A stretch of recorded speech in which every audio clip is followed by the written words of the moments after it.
कहते थे।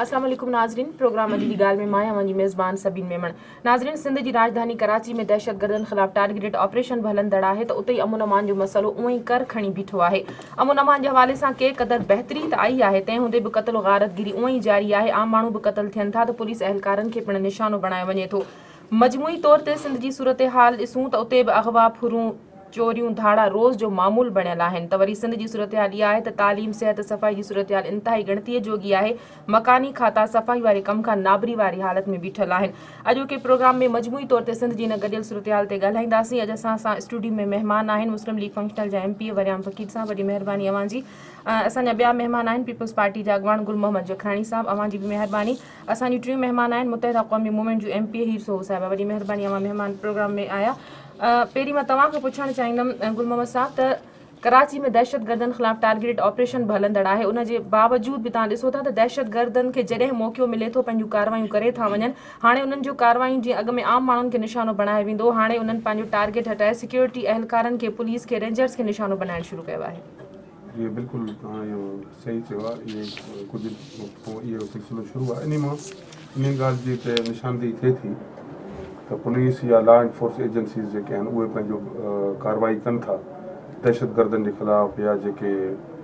Law enforce एजेंसियुनि सां जेके टकराव में आहिनि या ॾोहारी क़िस्म जा माण्हू आहिनि, तंहिं करे त उहो उन्हनि खे पुलिस खे या रेंजर्स खे उन्हनि खे टारगेट बणाइनि था। इहे सिचुएशन आहे। बहरहाल जीअं तव्हां पाण पंहिंजे इंट्रो में बि इहा ॻाल्हि कई त अॻे खां कंहिं हद ताईं बहितरी ज़रूरु थी आहे, लेकिन हे जेका सूरत हाल ख़राबु आहे इहा अॼु जी न आहे। इन खे कनि केतिरनि ई सालनि खां वठी, जेके पाण चऊं 30-35 साल या 40 साल, हिन ज़ियाउल जे दौर में ई इन्हनि जी शुरूआति थी आहे, जेका अॼु ॾींहं ताईं हिकिड़ो पर बहितरी न अची सघी आहे। गुज़िरियल 5 सालनि में पीपल्स पार्टी हुन में बहितरी न आणे सघी। न बहितरी त मां उहो चवां थो त कंहिं हद ताईं हाणे हुन में ज़रूरत अचे। जीअं ख़ुदि हितां जा जेके बिज़नेसमैन आहिनि या वापारी आहिनि या शहरी जेके आहिनि, उहे ख़ुदि बि इन ॻाल्हि खे कनि था त अॻे जे निस्बत में कुझु बहितरी थी आहे। बिल्कुलु सभु कुझु ठीकु कोन्हे, ऐं उन सां गॾु इहो बि ज़रूरु पाण खे एप्रिशिएट करणु खपे। ईअं अॻु में इहो चइबो हो त भई पुलिस कुझु नथी करे या ईअं वेठा आहिनि या सियासी बुनियादनि ते बि वेठा आहिनि, कमु नथा कनि। पुलिस वारा बि कमु कनि था ऐं काफ़ी पुलिस वारा वीचारा शहीद थिया आहिनि। इन जे करे उन करे बि असांखे उन्हनि खे बि घटि में घटि उन जेका कारकर्दगी आहे उन खे सभिनी खे, मीडिया खे ऐं जेके ॿिया पॉलिटिकल या स्टेक होल्डर आहिनि उन्हनि खे बि इन ॻाल्हि खे एप्रिशिएट ज़रूरु करणु खपे। बाक़ी अञा ताईं सभु बिल्कुलु एज़ इट इज़ सभु कुझु ठीकु थिए, उहो त इहो गवर्नमेंट बि फ़ैसिलो कयो आहे। जेसि ताईं के हालतूं बिल्कुलु नॉर्मल नथियूं थियनि तेसि ताईं इहे ऑपरेशन जो सिलसिलो जारी रहंदो। लेकिन इहे वाक़िया बिल्कुलु थिया आहिनि जेके पुलिस सां थिया आहिनि या रेंजर्स सां थिया आहिनि, ऐं छाकाणि त उहे तक़रीबन ही शहर जेको पाकिस्तान ठहण खां पहिरीं 3.5 लख या 4 लख आदमशुमारी ते मुश्तमिल शहर हो, हाणे उहो लॻभॻि 2.5 करोड़ जो थियो आहे। उन में काफ़ी इलीगल इमिग्रेंट्स बि हिते आयल आहिनि जंहिंजो को वेयर अबाउट जी बि ख़बर कोन्हे। ऐं उनखां अलावा फोर्सिस जा जो बि जेका ऑफिसरनि जो या IG जा या ॿियनि जा अचनि था, अञा असांखे केतिरनि भर्ती जी बि ज़रूरत आहे। उन पॉपुलेशन जेतिरी वधी आहे उन जी निस्बत में असां वटि फोर्स घटि आहे, त उन खे बि बहितर करण जी ज़रूरत आहे। पर रहियो सुवाल उहा त हाणे जेका 2.5 करोड़ जे क़रीब जेका आदमशुमारी आहे उन खे कंट्रोल करणु यकदमि या खणी चइजे ऑपरेशन जे ऐलान सां सभु कुझु ठीकु थींदो, लेकिन ईअं न आहे। पर बहितरी तरफ़ इहो थियो आहे। काफ़ी माण्हू इलाही माण्हू मुख़्तलिफ़ शहरनि ते भॼी विया आहिनि। जो तव्हांजे ख़ुदि मीडिया में बि इहे ख़बरूं रिपोर्ट थियूं आहिनि त के माण्हू हितां भॼी विया आहिनि, लाहौर में पकड़िया आहिनि, के कोहमरी में पकड़िया आहिनि, के कोटिया में पकड़िया आहिनि, के इंटीरियर सिंध जे मुख़्तलिफ़ शहरनि में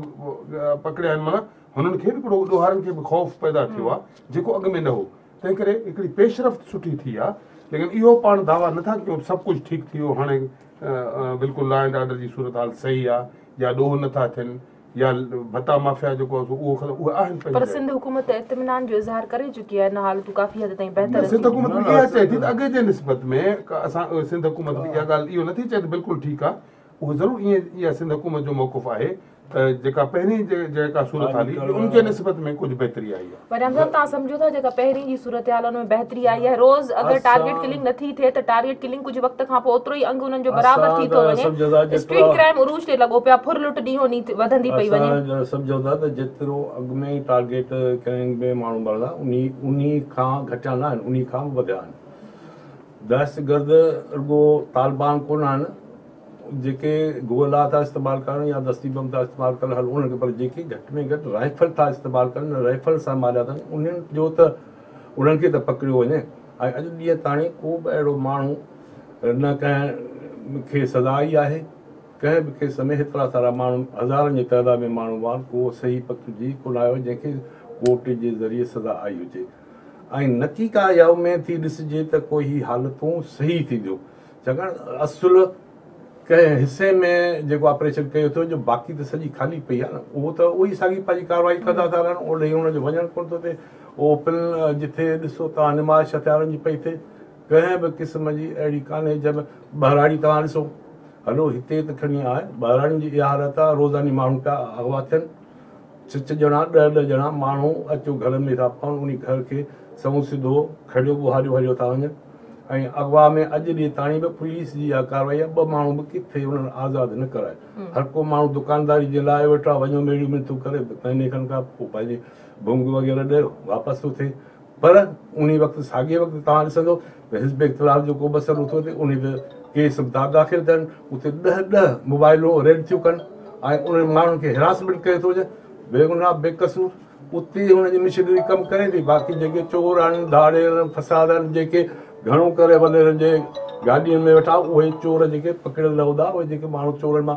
थाणे मां निकिरी विया आहिनि, उहे अॼु ॾींहं ताईं पंहिंजी कार्रवाई था कनि। ऐं उन ई सरकारी जेके बि गाॾियूं आहिनि, उहे उन चोर खे खणी वञी वारदात कराइनि, ऐं उहे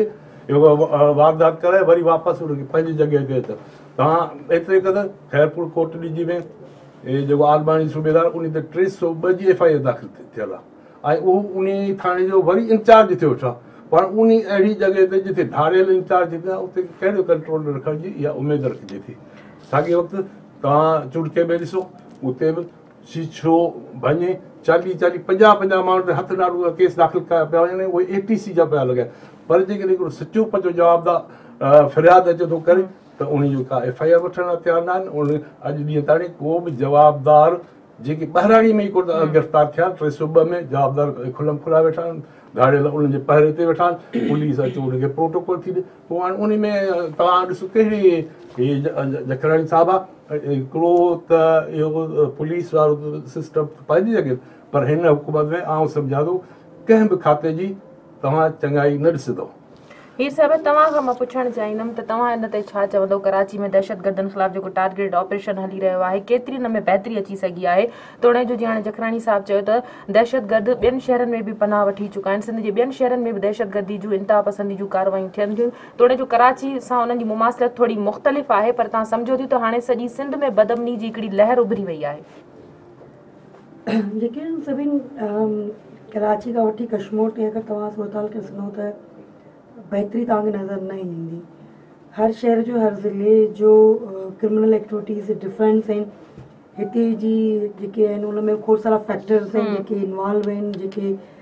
शहर जी सूरताल खे ख़राबु कनि था। ऐं यकीनन चयो थो वञे करे 14,000 करे 15,000 माण्हू गिरफ़्तार थिया आहिनि, उन्हनि खे चालान 8,000 शायदि चालान पेश कयो वियो आहे। पर हाणे उहे माण्हू चालान जिन पेश थियो छा आहे, छो हुनखे सज़ा न आई आहे, इहो यकीनन सवाल निशान आहे। छा हुन ते क्रिमिनल एक्टिविटी आम शहरी खे गिरफ़्तार पियो कयो वञे? छो त तव्हांखे नज़र ईंदो त का बड़ी बहितरी, मगर तव्हांजी त जॻह हिकिड़े ॾींहं में 4 टारगेट था थियनि त हफ़्ते खां पोइ साॻी नंबर 15-20 ताईं पहुची वञे त का अहिड़ी का बहितरी नज़र कोन आई आहे। वरी तव्हां सिंध जे ॿियनि ज़िलनि में वञो त मुख़्तलिफ़ फैक्टर, CM जो पंहिंजो जेको ज़िलो आहे उन में बि 10 माण्हू अगवा थी चुका आहिनि। लाड़काणी जी तव्हांखे 10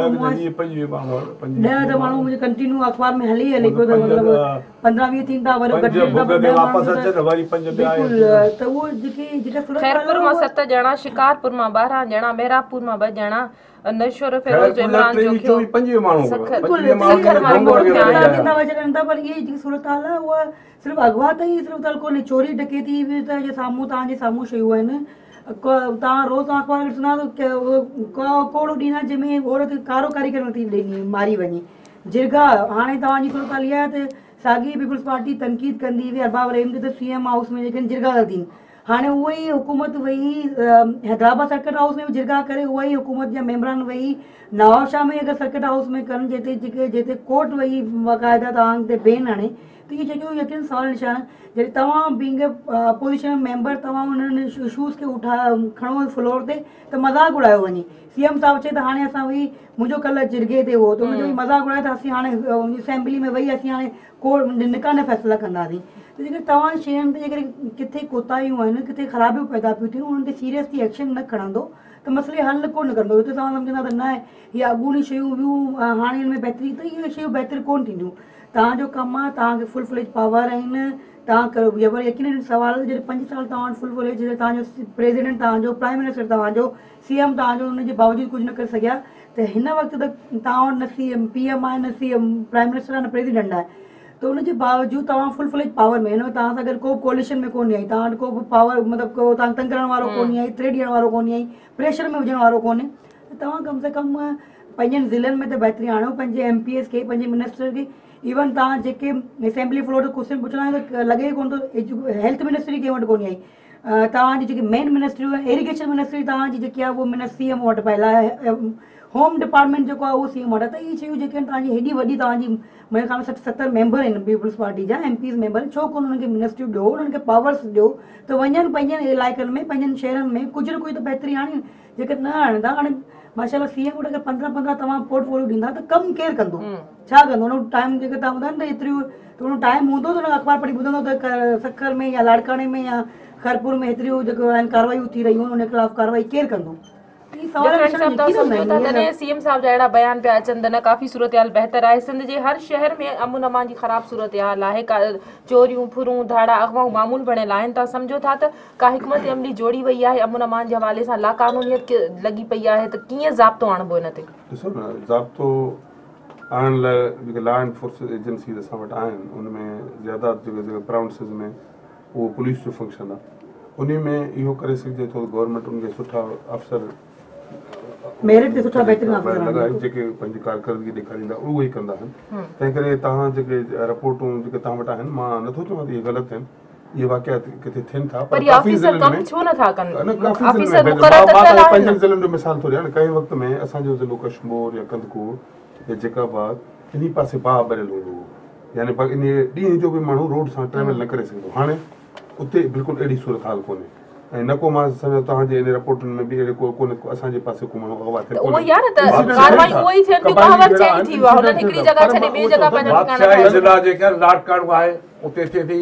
नवाब शाह आहे, उते कार्रवाई थियनि था, खैरपुर आहे, लेकिन बादशाही ज़िला आहे न, खैरपुर मां बि 7 ॼणा रिपोर्ट थियल आहिनि त भई अगवा थियल न, साईं चए थो न पहिरियों 25 थियल, हाणे 7 त ॿिया मोटाया अथनि न,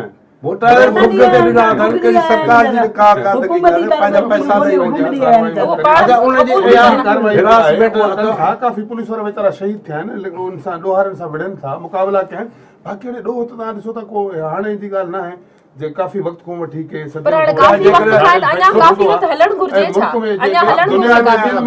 आहिनि ॾोह, हिते न अमेरिका में बि थियनि था, इंग्लैंड में बाक़ी रहियो ऑफिसर जेकॾहिं लॻाइनि पोस्टर ते रखनि, लेकिन पुलिस आराम सां वठण जी कोशिशि करे। असां पाण अमन अमान जी सूरत हाल खे बहितर न करे सघूं, मिसालियूं त भई एतिरनि सालनि खां आहे, पर गुज़िरियल 5 सालनि खां तव्हां बि त वेठा हो न, तव्हां हुनखे ख़तम करण लाइ कहिड़ा फर्ज़ वरिता? कोशिशूं कयूं आहिनि, काफ़ी ॾोहारी पकड़िया आहिनि, तव्हां वञी जेलनि जो सर्वे कयो, वञी कराची जेल जो ॾिसो त घणा ॾोहारी गिरफ़्तार आहिनि।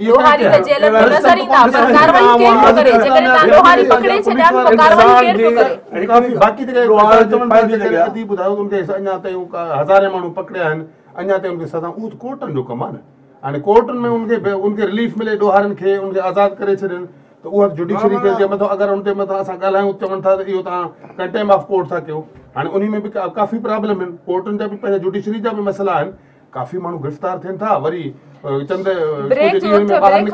तव्हां खां पुछणु चाहींदमि, जखराणी साहिब जीअं ॻाल्हि कई त ॾोहारी जेलनि में भरियल आहिनि, त पोइ कार्रवायूं केरु थो करे? सॼी सिंध में अगरि असां ॾिसूं त पोइ कार्रवायूं किथे थियूं थियनि? नाज़िम ब्रेक जो वठूं था ब्रेक।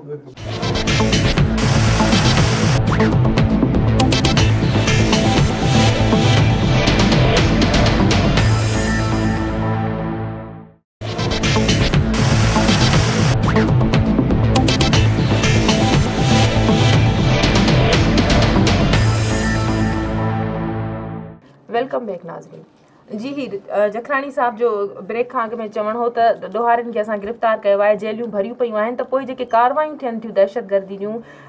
कराची में बि सिंध जे ॿियनि शहरनि में बि, उहे पोइ केरु थो करे? ॾिसो, मां गिरफ़्तार करणु हाणे रस्ते ते जेको नज़र अची वियो हुनखे खणी जेल में विझण को मसइलो कोन्हे। किलर माण्हू जेको क्रिमिनल माण्हू आहे, जेको ॾोही आहे, जेसि ताईं तव्हां उनजी जड़ ते न पहुचंदा, जेसि ताईं उन्हनि जो हल न कढंदा, मेरिट ते फ़ैसिला न कंदा, करप्शन ते कंट्रोल न कंदा, तव्हां जिथे वही मतिलबु हेल्थ हुजे, लोकल गवर्नमेंट हुजे, पुलिस हुजे, जिते पोस्टूं विकिजंदियूं हुजनि, उते तव्हांजा मसइला हल न थींदा। मेरिट ते तव्हां फ़ैसिला न कंदा। अगरि जखणी ॻाल्हि करे पियो त जैकोबाबाद जी या कश्मीर जी सूरत हाल बहितर थी आहे, त यकीनन त पोइ CM साहिब खां या जेके उन्हनि जे जेके मेन ज़िला उन्हनि खे हिन खां पुछणु खपे त तव्हांजी ज़िले जी सूरत हाल बहितर कीअं थी आहे। ठीकु आहे न, त उहो यकीनन सुवाल आहिनि त जॾहिं तव्हां फ़ैसिला सही न कंदा, तव्हां जेके ईमानदार माण्हू, पुलिस जेके जेके बहितरीन ईमानदार, उन्हनि खे तव्हां साइड लाइन लॻाए वेठा आहियो। उहो उन्हनि जा जीअं अदा ॻाल्हि कई त जेको आहे, जेको क्रिमिनल आहे जाम शोरो में, उन ई खे थाणे वारे खे जेको इंचार्ज करे रखियो वियो आहे। त अहिड़ा खोड़ सारा केसिस आहिनि जिन जी वजह सां शयूं वधनि पियूं। ॾोही जेको ॾोह कंदड़ माण्हू हूंदो, उनखे तव्हां ख़िलाफ़ु उनखे कार्रवाई न कंदा त उहो वधीक ताक़तवर थींदो, हिकिड़ी जॻह ते वरी 10 क़तल ॿिया कंदो, छो त हुनखे ख़बर आहे त बेखौफ़ पियो हले न, हुनखे सज़ा मिले कोन, सज़ा जज़ा जो अमल त आहे ई कोन। जेको तव्हांखे पकड़ दकड़ में मतिलबु किथे कार्रवाई थी वई, उनजे ख़िलाफ़ु पकड़ दकड़ शुरू थी वई, पोइ जेको हथु चढ़ियो, पोइ उहो MQ में थियो, कंहिंजो कहिड़ी पार्टी जो थियो, हुनखे जेल भरणा आहिनि, त उहो मसइले जो हल कोन आहे। तव्हांखे वही हुकूमत खे सीरियस थियणो पवंदो। ऐं 7-8 सालनि खां घोड़ा इहे ई पिया करियूं त सीरियस थी वियो। तव्हां जेका लॉ एनफोर्समेंट तव्हांजी आहे, उन सां तव्हांजी केतिरी कोऑर्डिनेशन आहे, केतिरो तव्हांजो कमु आहे, फेडरल जो, प्रोविंस जो ऐं सिंध हुकूमत जी जेका असांजी लॉ एनफोर्समेंट, उन्हनि जो पाण में केतिरो कोऑर्डिनेशन आहे, केतिरो वही उहे मीटिंग्स कनि था। सिर्फ़ु लॉ एनफोर्समेंट जी ॻाल्हि कोन्हे, सभिनि ते ॾिसो तव्हांजो ओवरऑल जेके बि डिपार्टमेंट, इरिगेशन डिपार्टमेंट जो तव्हां ॾिसो छा हाल आहे, हेल्थ जी तव्हां ॻाल्हि करो। इवन हिन वक़्तु हुकूमत छा पई करे त जेके असांजा रहियल फसिल, जेके बि असांजा BHU REC already private sector खे ॾिना विया आहिनि, ठीकु आहे न, जेके रहिया आहिनि 3000 या मुंहिंजे ख़्याल में 1100 जे क़रीब, जेके उनखे प्राइवेट सेक्टर खे ॾियण जी कोशिशि कई। तव्हां त ॿुधायो त सिंध जो आवाम वीचारो वेंदो हिकिड़ो, त ऑलरेडी तव्हांखे इलाज जी सहूलियत कोन पई मिले, वरी जेके तव्हां प्राइवेट सेक्टर खे था ॾियो, त सिंध जो माण्हू वेंदो किॾां तव्हांजो। त अहिड़ा खोड़ सारा फ़ैसिला जेके हुकूमत करे रही आहे, इहे तमामु तबाही की तरफ़ वञी रहिया आहिनि।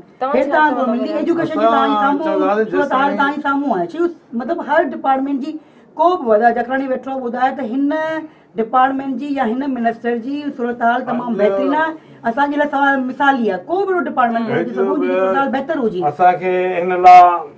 जखरानी साहब लाइ इज़त आहे, पर जेकॾहिं हिकिड़ो वज़ीर ॾेखारे उन जो कमु सही आहे त असां हिते क़ौम जे अॻियां साईं जन खे सलाम कंदासीं। पर को बि तव्हां ॾिसो, जेकॾहिं हेल्थ आहे, दवा वीचारो ग़रीब माण्हू तड़पंदो थो रहे, वञी ॿाहिरां वठी अचे। तव्हां हिते हिन पासे सरकारी अस्पताल आहे, साम्हूं प्राइवेट अस्पताल आहे, त उन में माण्हू जी रश आहे, डॉक्टर बि उते पिया ड्यूटी कनि, सरकारी में कोन हलंदा। तव्हां पब्लिक हेल्थ ॾिसो, पीअण जो पाणी कोन्हे। तव्हां बल्जिया ॾिसो, किथे हालांकि कंहिं महीने में बि पूरी उहा किस्त अचे थी, तालके लाइ 1.5 करोड़ खनि अचे थी, ऐं ज़िले लाइ 5-6 अरब हिकिड़े ज़िले जी बजट आहे, उन में अॼु ॾींहं ताईं का बि कमज़ोरी कढे।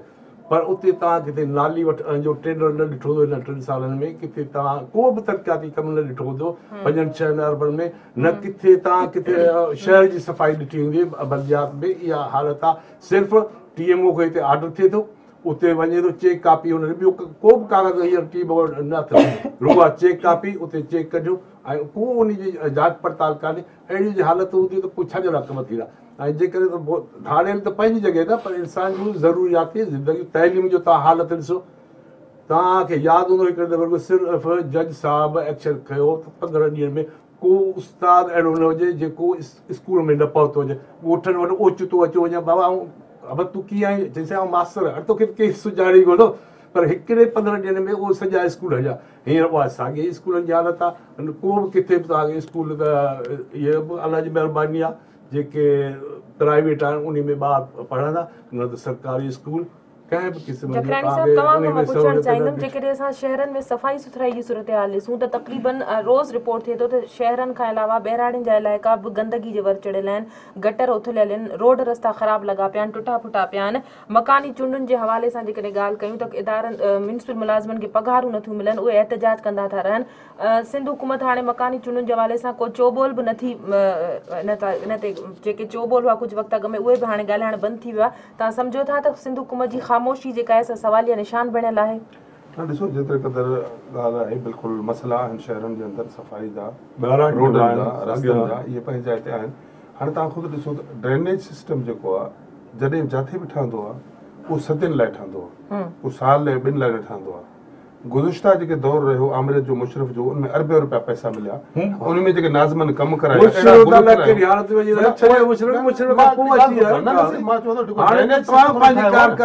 ड्रेनेज सिस्टम अहिड़ो ठाहियो अथऊं जो उहो 2 सालनि में सिस्टम ई ख़तमु थी वियो, छाकाणि उन मनपसंदि उनजा ठेकेदार हुया, सभु पैसा खाई विया, अरबे रुपया लुटे विया। उन खां पोइ हाणे उहो शहर खंडरात थी विया आहिनि। खंडरात में अची असांखे विहारियो, उन टाइम में त कुझु कमु कयो वेंदो, हाणे त इहा हालत आहे जो कागज़नि में ॾिसंदो,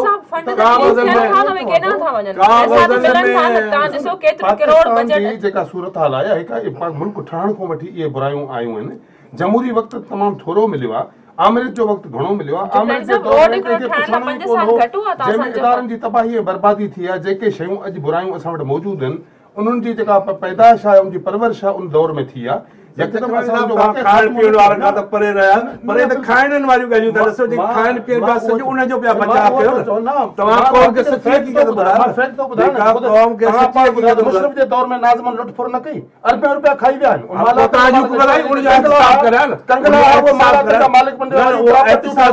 जेके पिन था उहे पैसे वारा बिल्कुलु थियणु खपे। शहरनि जी असां कोशिशि कयूं था, असां उनमें बहितरी आणण जी कोशिशि कयूं था, लेकिन वसीला घटि आहिनि, पैसनि जी ज़रूरत आहे। उनमें एतिरा पैसा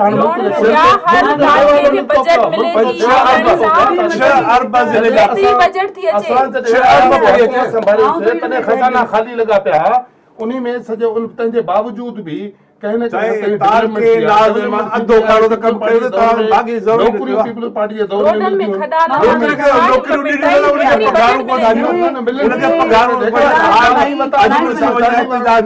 जे दौर में फाइनेंस मिनिस्टर सरदार अहमद भाई हो 37 अरब रुपया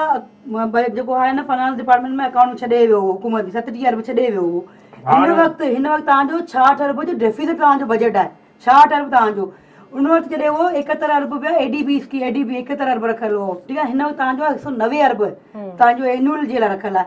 हालत छा आहे तव्हां वटि, मां तव्हांखे का फिगर्स ॿुधाए सघां थी त एडीपी जी स्कीमूं आहिनि जेके गुज़िरियल 6 महीननि खां फंड रिलीज़ न थियो आहे, तव्हांजो 8 महीना थी विया आहिनि, हिन वक़्तु फंड रिलीज़ करण में पैसा अकाउंट ईंदी कोन। पैसा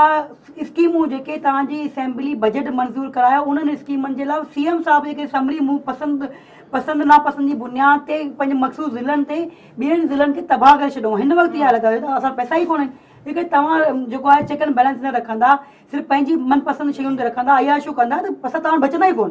5 साल 37 अरब छॾे वञण वारो, हिन ते 66 अरब तव्हांजो डेफिसिट बजट पियो वञे। तव्हांजे लोकल गवर्नमेंट जेको आहे TMS 50 लख रुपया पोस्ट ॾेई अचे थो, उसरव अचे थो, पहिरीं तारीख़ में अची वेहे थो, अंदरि थो वेहे, कॾहिं थो वेहे थो, यकीन बिल्कुलु फ़कीर साहिब सां ॻाल्हि करे त यकीन करियो अचे थो 50 लख रुपया पहिरीं जेके पोस्ट जा कढे थो, 50 लख रुपया एडवांस पंहिंजा कढंदो आहे, हुनखे वरी महीने सिर्फ़ु महीने जा पोस्ट थी मिले, ऐं 50 लख रुपया जेको उते ई वही जेके लोकल जेके उन्हनि में विराए वञे थो, सिर्फ़ु सैलरियूं मिलनि थियूं, कमीशन पाण में खाई वञनि था, हिकिड़ी गली रिपेयर नथी थिए, कि गली नथी ठहे। इन में छा आहे, उहो मुशरफ जे दौर में तव्हां सिर्फ़ु हिकिड़े महीने में गली सफ़ाई न करियो, तव्हांजो घर तव्हांजो कहिड़ो हाल थींदो। 5 साल मुशरफ खे 7 साल तव्हांजो पियो हले, पीपुल्स पार्टी जी हुकूमत पई हले, 7 साल थी विया, जेके तव्हां गलियूं न ठाहींदा, रोड न ठाहींदा, तबाह थी वेंदा। मुशरफ धूड़ ई पिया, मुशरफ त तव्हां उन्हनि नाज़िमनि जे ख़िलाफ़ कार्रवाई करियो न। मुशरफ ग़लति कयो त हुनखे मतिलबु तव्हां उन ई डबल ग़लति पिया करियो न, करप्शन पिया करियो। तव्हां कहिड़े ज़िले खे, कहिड़े ॻोठ खे तव्हां ॿुधायो, कराची खां ॿाहिरि निकिरूं था, हिन पासे वञो या हिन पासे अचो, को बि तव्हांखे बहितरी नज़र अचे पई, किथे बि नज़र कोन पई अचे। तव्हां सीरियस ई न आहियो। तव्हांजो कमु आहे, असांखे हीअ आख़िरी दफ़ो मौक़ो मिलियो आहे, असां खाऊं, खाई ऐं पंहिंजो बैंक बैलेंस ठाहियूं, उन खां वधीक आवाम धूड़ वञी पाए, आवाम जी बहितरी जे लाइ कमु करिणो ई कोन्हे असांखे। अगरि कमु कनि त किथे असां चऊं त हा हुकूमत बहितर करे रही आहे, हुकूमत बहितर क़दम आहिनि, हुकूमत बहितरी जे करे हे शयूं चङियूं थियूं आहिनि। 10 शयूं ख़राबु कयूं, 2 शयूं त ॿुधाइनि असां हे शयूं कयूं। जकराणी साहब आहे न, 3 टेंडर ज़िले जा किथे ॿुधाए जेके कम थियल आहिनि सॼे साल जा 3 टेंडर सिर्फ़ु ॿुधाए त फलाणी स्कीम आहे फलाणी स्कीम आहे फलाणी स्कीम आहे हालांकि 5-6 अरब ज़िले जी बजट आहे न अचे पई न सिर्फ़ु 3 टेंडर ॿुधाए त फलाणो कमु फलाणे हंधि ताणी थियो आहे भल मां अर्ज़ु कयां त फ़क़ीर मूंखे इज़त आहे से भेण बि वेठल आहे पहिरीं ॻाल्हि हे ईअं था ॻाल्हाइनि ॼण हे हुकूमत में हे त 5 ई साल गॾु आहे हे बि गॾु आहे असांखे हिकिड़ो रोड में खातो ॾेई छॾियो सभु गॾु आहे अगरि उन में आयो त सभु असांजे सेक्रेटरी त आप कीअं ॿार नथा करे सघो तव्हां त सदा पार रहियो हर दौर में गॾु ज़ियाउल साहब मुशर्रफ अहिड़ी हालत कॾहिं बि न थी अहिड़ी हालत कॾहिं बि न थी अहिड़ी हालत कंहिं बि हुकूमत में सांगड़ तव्हां ॿुधायो सांगड़ जी छा सूरत आहे पंहिंजी कारकर्दगी ॾिसो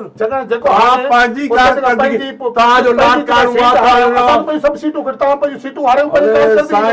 सांगड़ खंडरा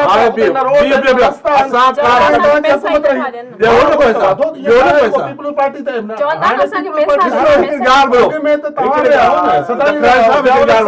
मुशर्रफ सां नवाज शरीफ सां पीपल्स पार्टी सां सीट गवर्नमेंट रही आहे तव्हांजी हिकिड़ी सीट ज़मीनी इलेक्शन उही गवर्नमेंट खटींदा अहिड़ो महीने खन में नदियूं गवर्नमेंट न हो जो जाम मदद अली ख़बर कीअं खटियो साईं ॿुधायो आर्मी वारो बैलेट पेपर हुन जे हथ में ऐं हुनजो हुतां कढाइनि उते ॾियनि उहा रिज़ल्ट ओॾी महिल वठे उहा आर्मी वारनि बि इलेक्शन कराइनि जेकॾहिं आर्मी इलेक्शन इहे कराया न जे जाम खटियो त वरी ॿियो बि खटियो जाम जेका इलेक्शन थी उन जो आर्मी बैट बॉक्स उतां कयो आहे पन्ना कया उते ऑफिस में आया ऐं उन्हनि उते वेही रिज़ल्ट पाण वरिती आहे रिज़ल्ट वठी पोइ उहा फेयर इलेक्शन थी उन में जाम खटियो ही त तव्हांजा 10 एसपी हिकिड़ी पोलिंग ते लॻल पिया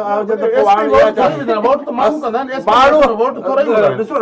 80,000 वोट हिकिड़े जा पिया अचनि नंबर ॿिए जो पियो लॻे खटे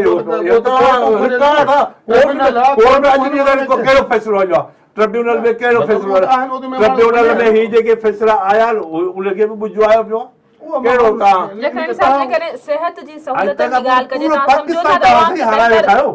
बलूचिस्तान हारायो पंजाब हारायव हींअर पंजाब हारायव बाक़ी सिंध जे बि 5-7 ज़िलनि ते कराचीअ में कुझु कोन आहे न सखर में कुझु कोन आहे शहर में मीरपुर में कुझु कोन आहे न हैदराबाद में कुझु बाक़ी 5-7 ज़िलनि ते असां पोइ बि साईं मुंहिंजा हिकिड़ी ॻाल्हि तव्हांखे मोहतरमा पूरे पाकिस्तान जी हुकूमत ॾेई वई तव्हां न संभाले सघो असांखे सूर्य बादशाही जेको मुल्क वठी ॾिनो असां घटि में घटि उन ते ॾुखियो वक़्तु थो अचे असां सीधूं सारे उन गोलीअ जे साबूत पर असां सपूत रहियूं न साईं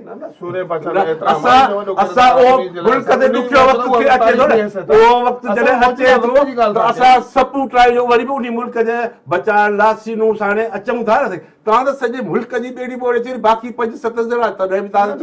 तव्हां इहो त 97 में बि अहिड़े क़िस्म जा कयो जॾहिं IGI ठही जहिड़े नमूने सां पैसा विरहाया उन में MI चीफ ऐं सभिनी कोर्ट में जेके बयान ॾिना आहिनि त पीपल्स पार्टी खे दीवार सां लॻाइण जे लाइ कहिड़े नमूने सां करोड़ों रुपया विरहायूं मुख़्तलिफ़ माण्हुनि जा नाला नथो खणणु चाहियां मुख़्तलिफ़ सियासतदाननि खे पैसा ॾिनऊं त पीपल्स पार्टी खे हाराइणो आहे जंहिंजो ख़ुदि मां इल्ज़ाम नथो हणां सुप्रीम कोर्ट में MI जे चीफ ISI जे चीफ आर्मी जे चीफ जी एतराफ़ करे विया आहिनि ऐं हाणे बि जेके नतीजा आहिनि उहो बि तव्हां ॾिसजो त 1-2 सालनि में इहे बि साम्हूं ईंदा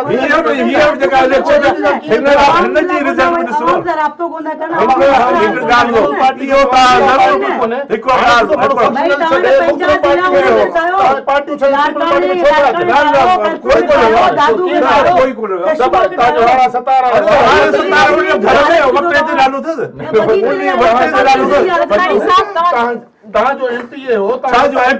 असांजे वोट जो असां वेठा आहियूं साॻी जॻह ते उहा हिकिड़ो रोल आहे मोहम्मद शाह फंक्शनल जो छॾे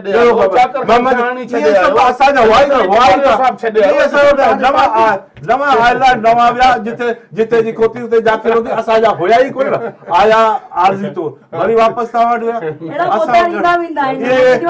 अॼु तव्हां वारो वक़्तु पूरो थिए न त इनजे पेतीअ में इनजे गाॾीअ में ॿिया झंडा पिया आहिनि उहो ओॾी महिल सिज उभरण बि कोन ॾियनि उहे वरी साॻिया लॻाए बीठा था तव्हां ॾिसिजो इनखे बि आया पंहिंजो पाण फ़ैसिलो करे जहिड़ियूं हालतूं थियूं आहिनि माण्हू ते ATC जा केस दाख़िल थियल आहिनि न सिकायत सियासतदान ते हलो कहीं ते थिया गरीब मिस्किन जेके वर्कर टाइप उन 40 50 हाणे ॾिसो था 40 50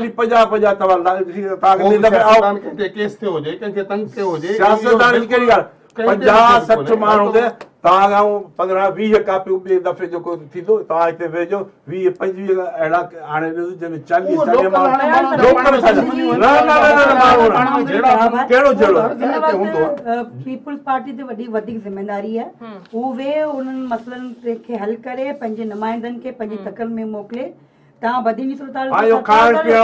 चाहती ॿियो कुझु बि न करे पीपल्स पार्टी सिर्फ़ु सरकार करे कोयले ते कमु करे सभु शयूं बंदि करे फैसिलिटियूं बंदि करे नौकरियूं ॾियणु बंदि करे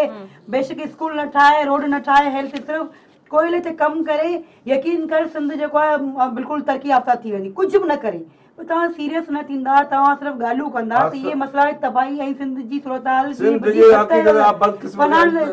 अवार्ड तव्हांजे साम्हूं जेकी शयूं असांजी रिवेन्यू तव्हांजे साम्हूं आहे सभु शयूं आहिनि पर असांखे मिले कुझु कोन पियो सीरियस न थिया एक्शन न खऊं त हिन खां बदतरीन सूरताल थींदी ज़ाहिर सी ॻाल्हि आहे जेको आम माण्हू बेरोज़गार नौजवान आहे जेकर हुनखे रोज़गार न मिलंदो तूं क्रिमिनल थींदो अॼु 10 माण्हू क्रिमिनल सुभाणे 20 माण्हू क्रिमिनल थींदा जेकर तव्हां वसीला न हूंदा जंहिंजा बच्चा बुख हूंदी पेट में अचे त छा कंदो तव्हांखे ज़िले में अचनि उन में 5 रुपया बि कंहिं ग़रीब ताईं न पहुचंदा त पोइ इहे हालतूं थींदियूं बिल्कुलु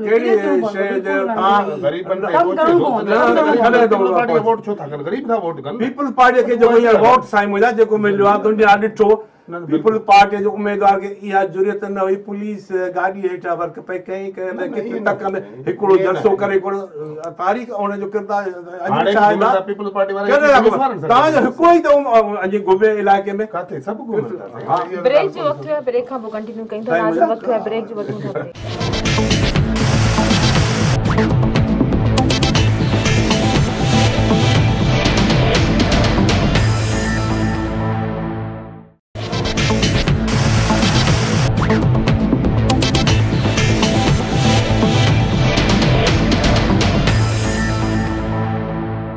वेलकम बैक नाज़रीन जखरानी साहब जेकॾहिं सिहत जी सहूलियतनि जे हवाले सां ॻाल्हि कजे रोज़ मुख़्तलिफ़ इस्पतालूं जे हवाले सां इहा ख़बर रिपोर्ट थिए थी मुख़्तलिफ़ अख़बारुनि में त आवाम खे दवाऊं नथियूं मिलनि डॉक्टर पंहिंजी ड्यूटियुनि ते नथा अचनि या डॉक्टरनि जी खोट आहे उनखां अलावा ॿेराड़ियुनि जे इलाइक़नि में नांग जे डंग या कुते जे चक जे हवाले सां केतिरा ई ख़बरूं रिपोर्ट थियूं माण्हू ईअं तड़पी मरी विया अस्पतालनि में उन्हनि खे वैक्सीन न मिली सघी हेपेटाइटिस प्रोग्राम जे हवाले सां काफ़ी ख़बरूं रिपोर्ट थियूं हुयूं त उनजी बजट जे हवाले सां त दवाऊं नथियूं मिलनि माण्हुनि खे माण्हू रोज़ चकर लॻाइनि था परेशान आहिनि वैक्सीनेशन उन्हनि जी नथी थिए इन हवाले सां तव्हां छा चवंदो बिल्कुलु इहे शिकायतूं आहिनि पंहिंजी जाइ ते ऐं असांजो जेको पूरो मुआशिरो आहे जेके बि इदारा आहिनि उन में हर जाइ ते करप्शन जी बीमारी हाणे कोन जॾहिं को मुल्क ठहियो आहे इहो सिलसिलो हले थो उनखे कंट्रोल करण जी कोशिशि थिए पई उनमें मुख़्तलिफ़ इदारा पंहिंजो कमु कनि था ऐं जीअं सवेरे ॻाल्हि निकिती एजुकेशन जे हवाले सां केतिरा ई एजुकेशन जे हवाले सां बि तव्हांजो मिनिस्टर असेंबली में बि करे एमपीएस खे चए स्कूल खोलण में डॉक्टर बि घणा पंहिंजे क्लिनिकनि ते वञनि था जेके जेको सरकारी अस्पतालनि खे टाइम घटि था ॾियनि उन में बि गवर्नमेंट हाणे सख़्ती कई आहे उन्हनि खां पोइ रखी उते पुछाणो थिए थो घणनि जाइनि ते बहितरी आई आहे सख़्ती जे बावजूद इहा हालत आहे सख़्ती जे बावजूद तव्हां जेको चओ था सख़्ती इंस्पेक्टर उस्ताद आहे न उनखे के उमारी छॾींदा थरनि जी आहे आहे त तव्हां जेको था नाग जे दंगल जेके न बचियो फिलानो उहो त उन्हनि जूं रिपोर्टूं आहिनि जेके न बचिया आहिनि पर काफ़ी माण्हू बची बि वञनि था उनखे मिलनि बि था उहे रिपोर्टूं नथियूं थियनि रिपोर्ट सिर्फ़ु उहा साइड थिए थो जॻह शिकायत थी थिए बाक़ी जेके कनि काफ़ी माण्हुनि खे इहा फैसिलिटीज़ मिले बि थी उनखे जेके हेपेटाइटिस जूं दवाऊं आहिनि उहे अस्पतालनि में मौजूदु आहिनि काफ़ी माण्हुनि खे मिलनि था या जेके नांग जे डंगनि जूं दवाऊं आहिनि उहे बि आहिनि पर काथे न मिलनि था बिल्कुलु उहा शिकायत मां न चयो उहा ग़लति आहे लेकिन मीडिया में रुगो उहा रिपोर्ट थिए थी जेका नथी थिए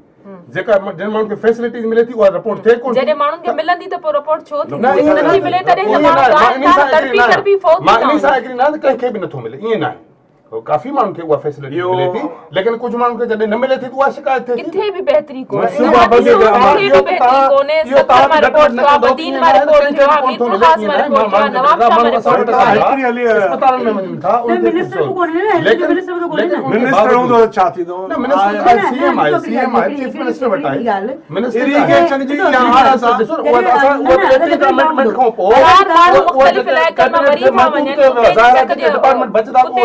जाया नांग जे डंग जा तव्हां सम्झो था इहो इम्पोर्टेंट कोन्हे ॻाल्हि इम्पोर्टेंट आहिनि उहो मां तव्हांखे चवां थो पर तव्हां उहे medical ॻाल्हियूं कयो था expertise में पेशेंट खे दवा न मिली उहो उनखे कार्रवाई कंहिंजे माण्हू खिलाफ़? एक्सपायर बि थियनि था ईअं न एतिरा एक्सपायर बि थियनि था पर उन लाइ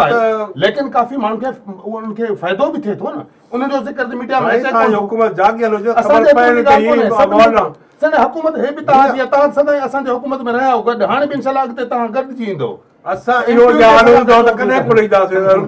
सदा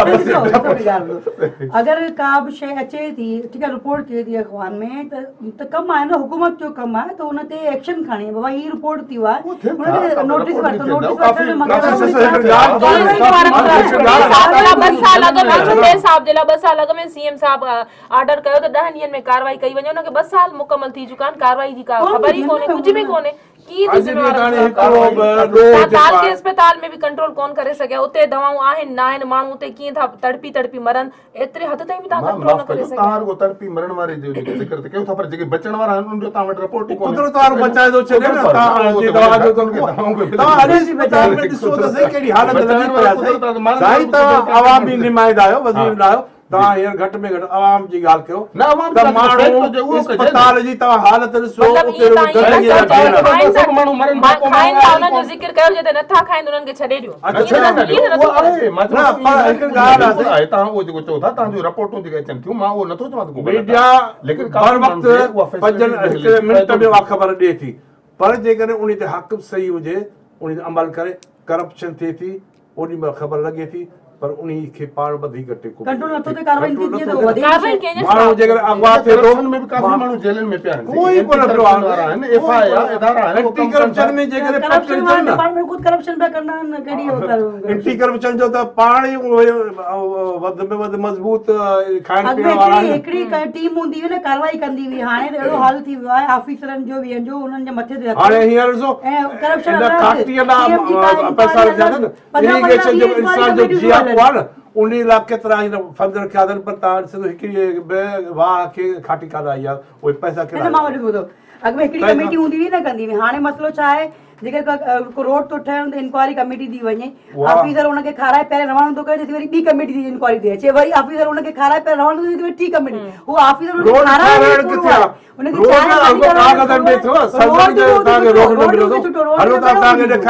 कमेटी में पूरा रोड अहिड़ा आहिनि जेके सिर्फ़ु कागज़नि में आहिनि सरज़मीन ते रोड कोन्हे ऐं जेकॾहिं हाणे थोरो घणो थियो आहे त उन में छा अहिड़ो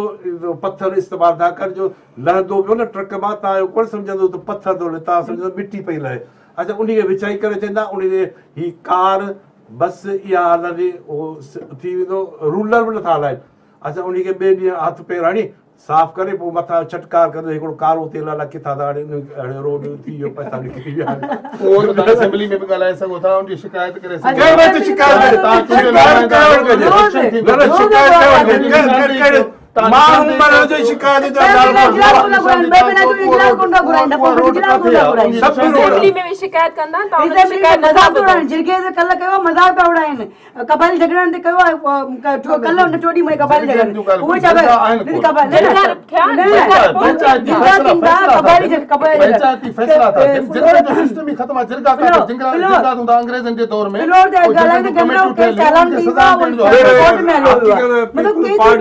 गरीब जिरगा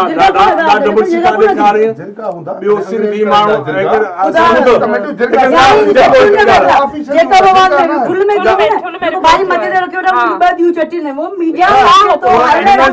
बिरादरी वारा वेही फैसलो कंदा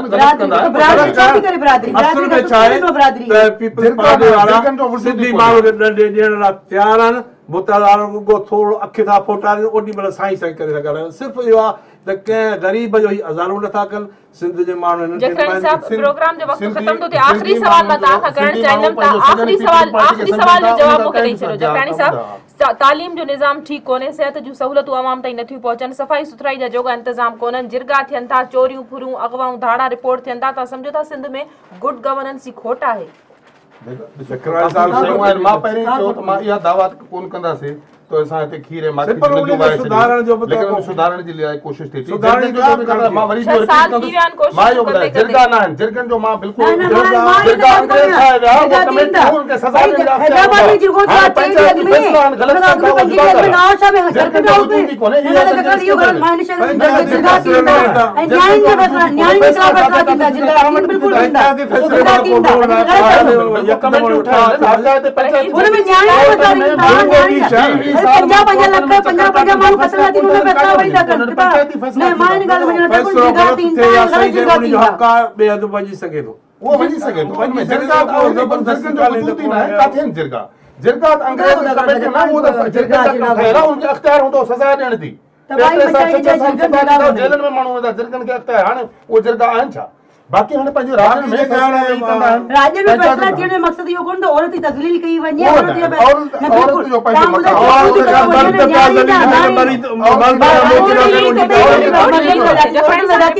मक़सद तस्लीम त थिए थी बिल्कुल थिए थी कई आहे औरत जी तज़लील थोड़ी वारो वाक़ो तव्हांजे साम्हूं आहे जंहिंमें ॿिनि न्याणी संग चटी में इंडिविजुअल एक्ट न अहिड़ा करे को लखनि यकीन में करो वाक़ियो थियो न कि औरत निकाह मथां निकाह कराए छॾीनि पिया निकाह मथां निकाह कराइनि पिया छुटियुनि में न्याणी ॾींदा असांजी तहज़ीब आहे औरत सभु क़ुरान बराबरि आहे पर राज लगाती जेके माण्हू असांजे माण्हुनि विसारे औरत जी इज़त तहज़ीब विसारे छॾियो आहे हाणे वरी फैसला रखनि औरत जेका आहे छोक पीउ जी पग पुट ते आहे पर उन पग जी इज़त उन छोकिरीअ ते आहे पर हाणे ॿई धुरियूं पंहिंजे प्लेटफॉर्म ते न आहिनि हींअर घणो करे जेके झेड़ा फॾा फसाद जो कारण ई छोकिरीअ जो थो थिए न त कंहिं वक़्त में इहा हालत हूंदी जे हिकिड़ी माई वेठी हुई ऐं 4 मर्द वेठा हूंदा त उनखे इहा जुरियत न हूंदी जो ग़लति अल्फाज़ कढी सघनि त बाबा न्याणी वेठी आहे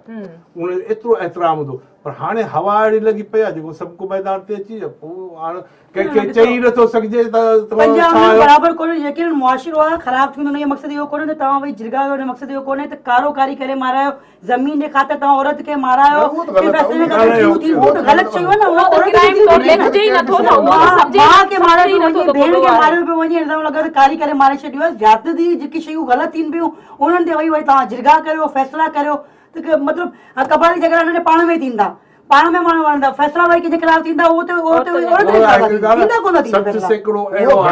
इहो ख़तमु आहे काथे जहालत आहे अहिड़ा फैसला थिया हूंदा न त पूरे सिंध में इहा औरतुनि जी चटी ख़तम थी वई आहे